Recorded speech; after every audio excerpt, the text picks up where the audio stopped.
ప్రపంచంలో అత్యంత సంపన్న క్రికెట్ బోర్డు బీసీసీఐకి ఐసీసీని శాసించే శక్తి ఉంది. ఆటగాళ్లు కోచింగ్ సిబ్బందికి భారీ జీతభత్యాలు అందిస్తుంటుంది.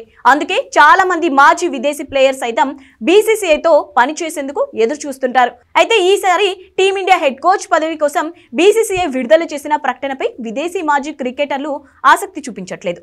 ఆస్ట్రేలియా మాజీ కోచ్, ప్రస్తుతం Lucknow super Giants coach Justin longer చెప్పిన కారణం తీవ్ర చర్చనీయాంశంగా మారింది. అంతేగాక లాంగర్ వివరణ team India wicket keeper KL Rahul ని చిక్కులో పడేసింది. కేఎల్ రాహుల్ ఇచ్చిన సలహా కూడా తనపై ప్రభావం చూపించిందని అన్నాడు. టీమిండియా కోచ్ పదవి అంటే ఒత్తిడితో పాటు రాజకీయాలు ఎదుర్కోవాల్సి వస్తుందని రాహుల్ సలహా ఇచ్చాడని చెప్పుకొచ్చాడు. ఐపీఎల్ తో పోలిస్తే ఒత్తిడి, పాలిటిక్స్ 1000 రెట్లు అధికంగా ఉంటాయని రాహుల్ చెప్పినట్టు లాంగర్ వెల్లడించారు. భారత జట్టు కోచ్ మంచి జాబేనని, కానీ ఇప్పుడు తనకు అది సరైన సమయం కాదని తేల్చేశాడు. ఒక విధంగా చెప్పాలంటే ఈ పాలిటిక్స్ తాను తట్టుకోలేనట్టు పరోక్షంగా చెప్పేశాడు.